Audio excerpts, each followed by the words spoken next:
अजय 17 साल का एक लड़का शहर के छोटे से स्टेडियम में क्रिकेट की प्रैक्टिस करने जाता था।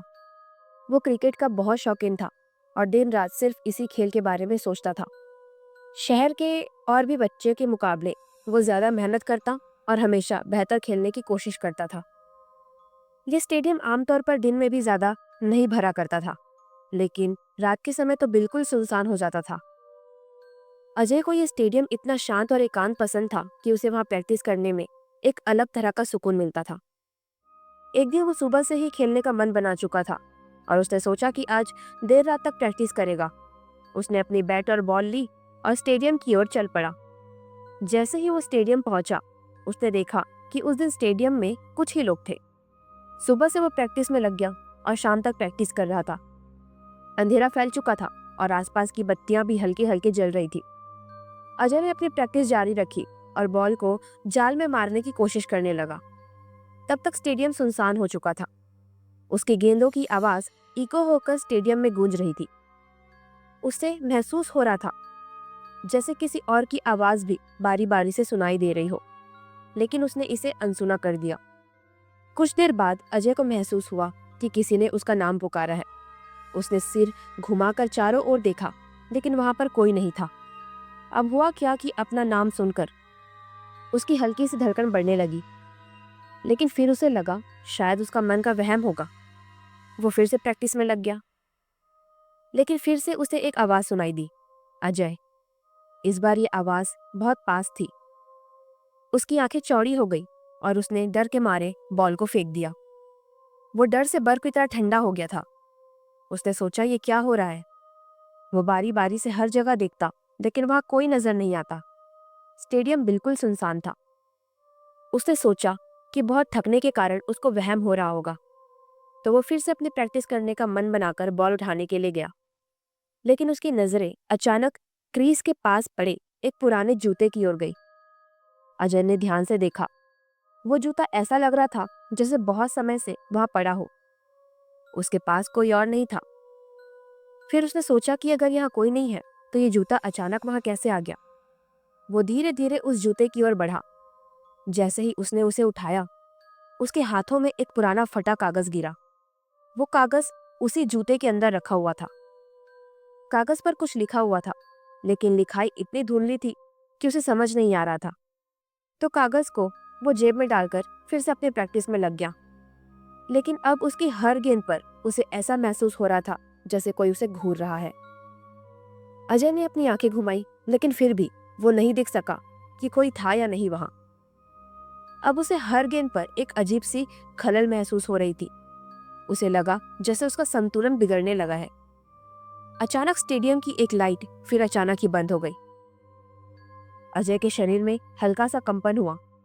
फिर दूसरी लाइट भी बंद हो गई। स्टेडियम अब पूरी तरह से अंधेरे में डूब चुका था।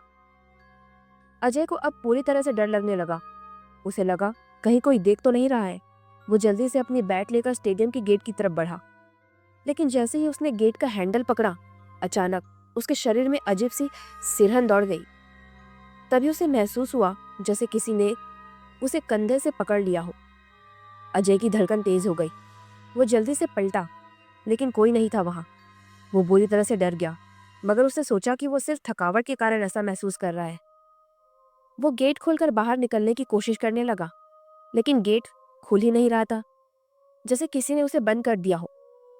अजय ने कड़ी मेहनत से गेट खोलने की कोशिश की और आखिरकार वो खुल गया। जैसे ही वो गेट से बाहर निकलने वाला था, उसे महसूस हुआ कि वो अकेला नहीं है। उसके साथ कोई और भी था। उसने पीछे देखा और तभी उसे आंखों के सामने एक लड़की दिखाई दी। लेकिन वो लड़की कहीं और नहीं, बल्कि सीधे स्टेडियम के ट्रिब्यून के ऊपर बैठी थी। डर के मारे अजय की सांसें रुक सी गई। उसने डरते डरते चुपके से फिर से अंदर देखा, लेकिन अब वो लड़की गायब हो चुकी थी। तो वो स्टेडियम में वापस आकर उस लड़की को ढूंढने लगा, पर वो कुछ सोच पाता उससे पहले ही स्टेडियम में एक और अजीब घटना घटी। अचानक पूरे स्टेडियम के अंदर से बेतहाशा आवाजें आने लगी। बॉल की टप की आवाज, लोगों की चीखने की आवाजें, जैसे कोई मैच खेल रहा हो। लेकिन अजय जानता था कि इस समय स्टेडियम में कोई नहीं है। डर के मारे उसके हाथ से बैट गिर पड़ी। वो जल्दी से बाहर निकलने के लिए दौड़ा, लेकिन रास्ते में उसे फिर से वही आवाजें सुनाई दी, अजय भागो मत। अजय तेजी से गेट के पास पहुंचा, लेकिन अब गेट फिर से बंद हो चुका था। उसे समझ में नहीं आ रहा था कि यह सब क्या हो रहा है। वो चिल्लाया, कौन है, कौन है यहाँ? लेकिन कोई जवाब नहीं आया। अजय घबराया हुआ था, लेकिन उसने अपनी हिम्मत जुटाई और गेट के पास जाकर फिर से उसे खोलने की कोशिश करने लगा। गेट खुल गया। जैसे ही उसने गेट को खोला, अचानक स्टेडियम की बत्तियां फिर से जल गई। सब कुछ नॉर्मल लगने लगा। अजय को ये समझ में नहीं आया कि जो कुछ भी हो रहा है वो क्या है। अजय ने सोचा कि शायद वो थका हुआ है या फिर सब उसके दिमागी स्थिति का परिणाम है। लेकिन उसे तभी उस कागज की याद आई जो उसने जूते से पाया था। उसने जेब से कागज निकाला और ध्यान से पढ़ने की कोशिश की।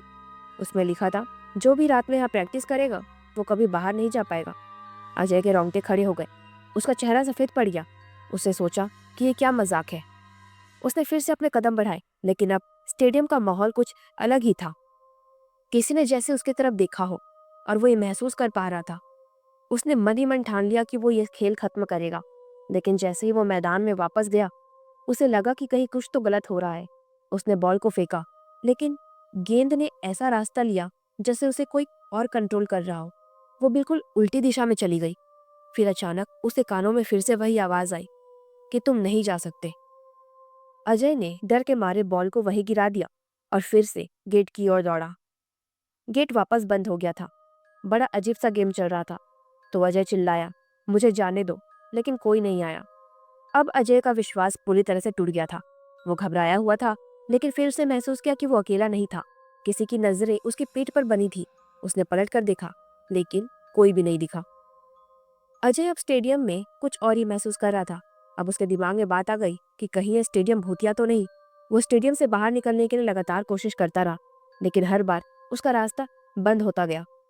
अजय के मन में सिर्फ एक सवाल था, क्यों? अचानक उसकी नजरें फिर से उस कागज पर पड़ी। वो समझ गया कि ये सब जरूर उस कागज की वजह से हो रहा है। न जाने क्या राज था उस कागज का। तो उसने उस कागज को फाड़कर फेंक दिया। अब अजय को बाहर जाने का कोई रास्ता नहीं दिख रहा था। लेकिन तभी स्टेडियम के बाहर से किसी आदमी की आवाज सुनाई दी। वो स्टेडियम का वॉचमैन था। तो उसकी आवाज सुनकर अजय ने उसे आवाज दी और वॉचमैन ने दरवाजा खोल दिया, जो कि इस बार बाहर से बंद था। उसने अजय से पूछा, तुम इतनी रात को क्या कर रहे हो यहाँ? जानते नहीं स्टेडियम का पुराना रिकॉर्ड, जिसके मुताबिक स्टेडियम में जो भी ज्यादा देर तक प्रैक्टिस करेगा वो मर जाएगा। अरे कितने बच्चों ने यहाँ अपनी जान गंवाई है, तुम्हें पता नहीं है क्या? तो अजय ने कहा कि उसे इस बारे में कुछ भी नहीं पता था। वॉचमैन ने उसे रात में दोबारा नहाने की चेतावनी दी और अजय वहां से भाग गया। अजय को ये समझ आ गया था कि स्टेडियम के अंदर जिसे उसने देखा वो एक खतरनाक प्रेत थी, जो अक्सर रात में यहाँ आने वाले को अपने कब्जे में ले लेती थी। तब से अजय ने स्टेडियम में रात के समय नहाने की कसम खा ली। दिन में भी वो तभी प्रैक्टिस करता था जब वहाँ और लोग होते थे, लेकिन जब भी शाम के समय वो स्टेडियम के सामने से गुजरता था तो उसे अंदर से एक आवाज आती थी जो उसे पुकारती थी, और साथ में कदमों की आहट भी सुनाई देती थी। इस तरह अजय का डर और उसके साथ हुई अजीबो घटनाओं की यादें हमेशा के लिए उसके साथ रह गई।